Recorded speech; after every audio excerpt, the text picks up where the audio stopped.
Hi there, I'm Zandra. I'm with the Feather Place, aka Zucker Feather Products, and I'm here today to talk to you a little bit about pheasant tails and the different varieties that are available, the different dye treatments and sculpting techniques that we can do to them, and also go over some of the many different uses that each feather is really good for, and the different industries that use them, whether it's from floral decor or carnival and headdresses, millinery, hat. We'll cover a couple of those things.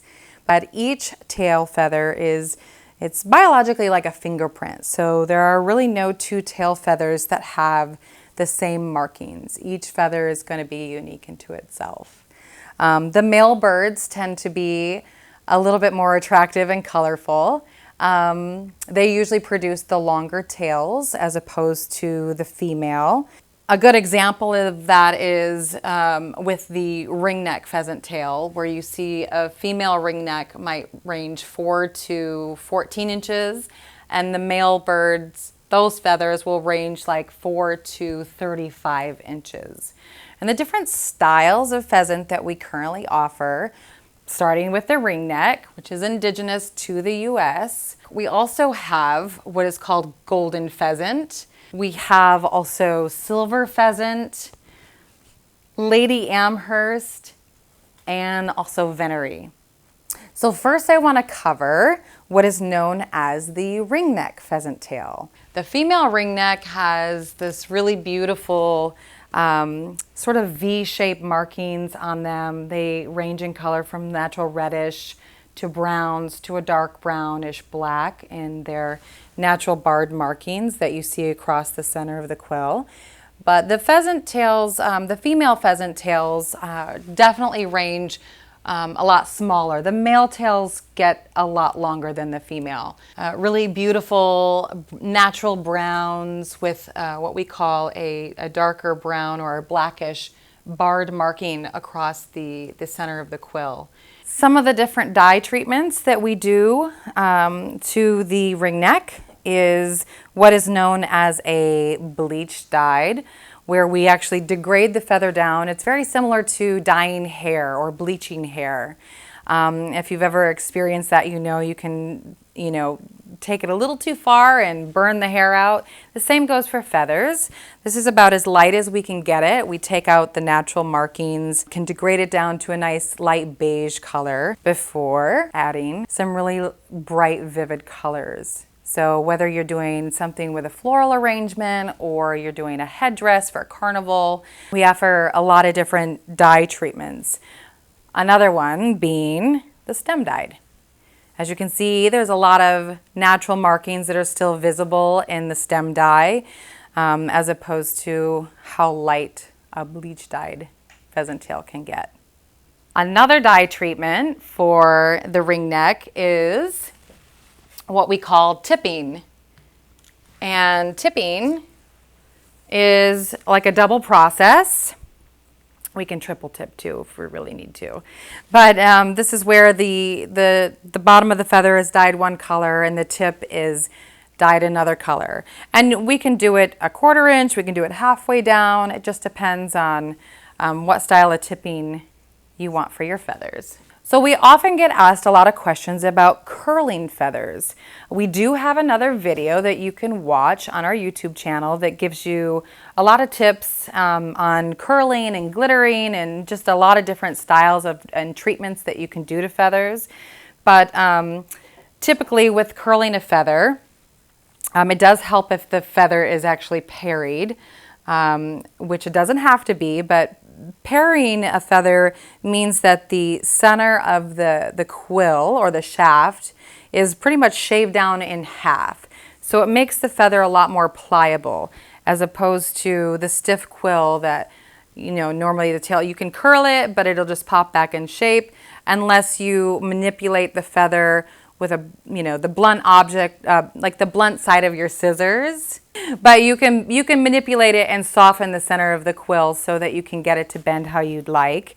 Or with parried feathers, they just sort of curl a little bit like ribbon. You can take, again, the blunt side of the scissors, or you can use a pen like a Sharpie or something round, and you just kind of manipulate it until you get it to curl how you want it to be shaped. That is in a nutshell all of the ringneck pheasant tail that we have available and the different treatments that we offer. So next we have what is called the golden pheasant tail. They are going to range in size naturally from 4 inches to, again, 35 inches, very similar to the ringneck pheasant tail. A little different markings. They look like sort of like a zebra print, but you'll find that they have a lot of natural golden browns. The longer they get, you see some of these really beautiful natural blonde tips in the tails. The coloration is just sort of this light creamy brown. And what's unique about the golden pheasant is they actually produce a center tail.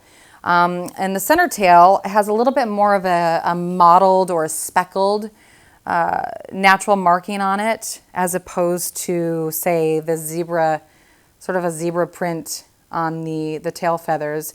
This is the center tail. And the center tails will kind of like fold over like an umbrella over the center of the spine or the spine of the feather. It kind of creates this little flap. Also, the side tails. They'll range in size about 4 to 14 inches. And they have these really beautiful natural red tops. They'll have a combination of either like the zebra markings or more of that mottled look that you see on the center tail.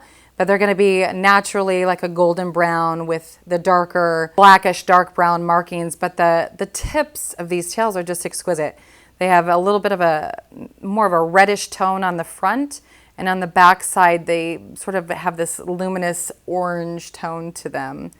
These are really great for like boutonnieres or millinery. You see them sometimes in a lot of hats.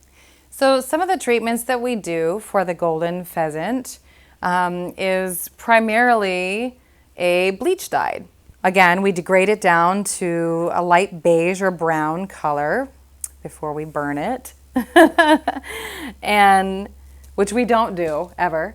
And then the dyeing of the bleached feather is a little bit more muted. As you can see, this is a little bit darker of a feather, so when you degrade it down, it's still going to have some natural, like you can see the little mottled spotted coloration in the feather. And the dye just does take vividly. There's a slight muted tone to it. Okay, so next I'm going to talk a little bit more about the Lady Amherst pheasant tail.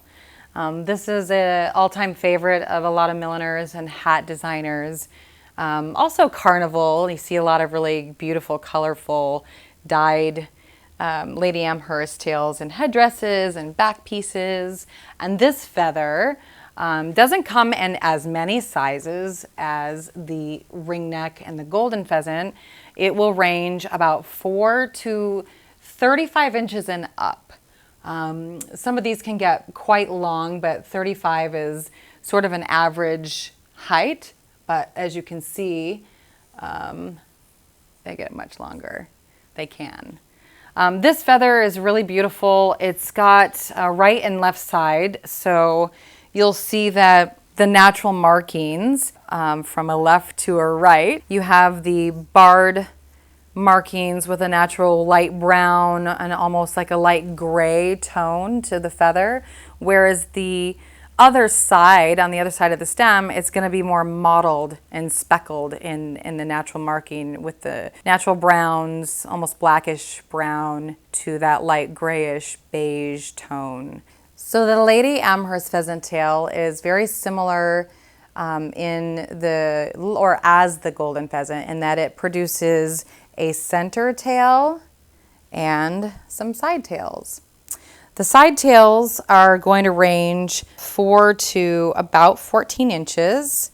These little guys have a natural red or orange top, really, and they'll have natural markings with white and like a blackish brown color in them. Sometimes you'll see a little bit of iridescence, like a natural green iridescence in the feather. These are really great for millinery. It's kind of an all-time favorite for millinery. So the Lady Amherst center tail will range in size from about 25 all the way to 40 inches and up. They don't generally get too much longer than 40 inches, but that's a pretty good size range.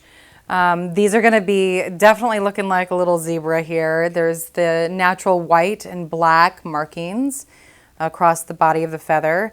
And like the center tail of the golden pheasant, this sort of folds over the center of the spine, and it gives like an umbrella effect. These are really beautiful when they're dyed. They are just very striking feathers. You can see the natural markings. Black just really pops out against the color. So the Lady Amherst, when dyed, is really quite stunning. The natural markings really just pop out. You can see like where it's a little bit more lighter and gray. It's because it's got this really luminous, bright color to it. Here's one that's been a little bit curled as an example.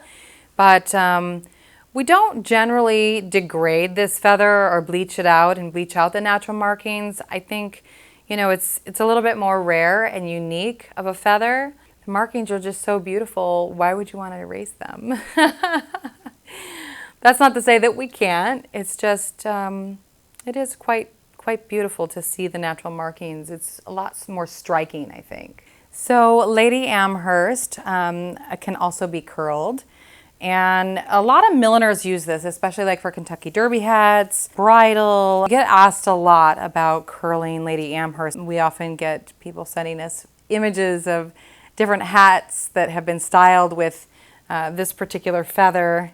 And as you can see, depending on the length of the feather will determine how much curl you can get out of it. Again, if you're working it with the blunt side of a scissor, you just want to be really gentle with it, but the more you kind of shape and bend it, you can soften the center of the quill. You can also use a curling iron, a Sharpie, something round, and you really literally can just then start shaping it with your hands. But you can get even more of a curl in it and stick it in a hat. So another style of pheasant tail that we offer is called silver pheasant. The silver pheasant, when in its natural tonation, is going to be white with natural black, very dark brown, but mostly black markings. They also don't produce as many sizes as, say, the ringneck or the golden. Like the Lady Amherst, there are only so many size categories, and this feather is probably the widest of the pheasant tails available.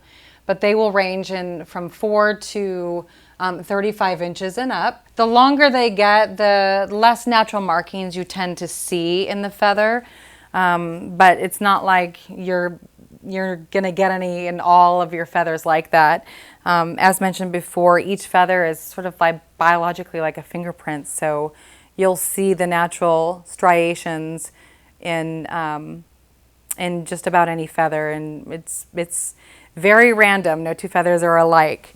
So the right side and left side of the feather will have a tendency to either have a right curve, or if it's a right or left curve. I can't tell which direction I am right now. But they do have a natural tendency, the longer they get, to curve to one side, whether it's a right or left.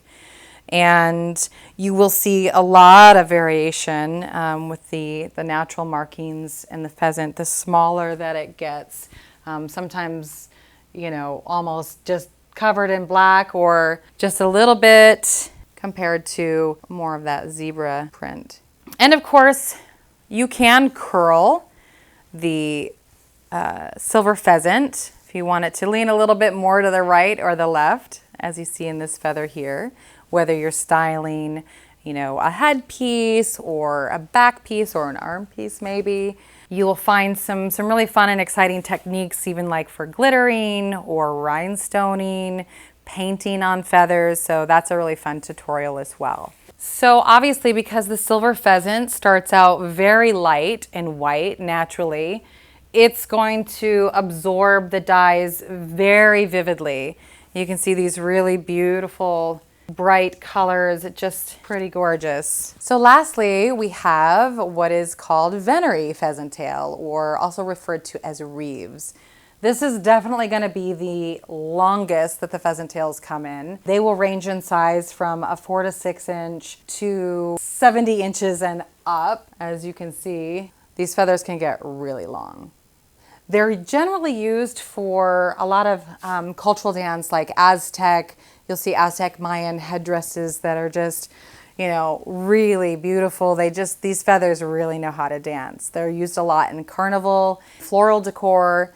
Definitely the smaller ones can be used for boutonnieres, corsages, hat trims. This feather is very, very beautiful with, again, natural brown, natural reds, a natural gray tone. You'll see on one side, generally there's a little bit more red. This side has, the longer they get, you can see the red on both, but the natural markings in the Venery are really beautiful. So the Venery, when it gets dyed, we do a bleach dyed processing on this tail. And you can do a custom just depending on what size you want this done in. But this is what it looks like when it's degraded down and some of the natural markings are taken out of it. Whereas the stem dye Venery is also very beautiful. You can see some of the color pop out towards the center. Very vivid, striking contrast against the natural black markings. So some of the most common uses for the different styles of pheasant, starting with jewelry, would utilize these smaller pieces within each tail, especially like these red tops. They look really pretty on accented earrings. We also produce some hat trims that utilize some of these golden pheasant or red tops, you know, can put them on a little hat. Some of the mid-sized pheasant tails can often get used in smaller bouquets or even wedding bouquets. They certainly can be used for a more, I guess, pronounced hat trim or more dramatic hat trim. If you want to add some drama, definitely feathers will do that. The longer tails in every category are really great for home decor, as you can see, and some of these vases. This is a really great package that we offer. It's called Festival. That's really fun. It gives you a little bit of range of whether you want to do something in decor or jewelry or boutonnieres, some wall decor or feather wreaths. This is more of a mid-size, like maybe a 12 to 14 inch. Here you have some ringneck. You've got some female ringneck. But also a lot of the pheasant tails are used in headdresses for carnival or costume. For example, this one here has a very light dye, a light stem dye of gold on these male ringneck pheasant tails. So this is a headdress that we currently offer. It's called Empress Sun, in case you want to get your carnival on. And then, of course, if you really want to go full-on carnival or just get your tropical bird on for Halloween, this is an example of a back piece, or what we call a backpack or collar that can be made. It's got a lot of, it's got some Venery, it's got some bleach-dyed Venery, it's got some silver pheasant tails, it's got some ringneck. So I want to thank you for joining me today. If you have any questions, email us, call us. If you're not sure or you didn't have something answered with this tutorial, definitely hit us up. We've got some answers for you, and we can really help direct you into making the best selection for whatever piece that you're working on.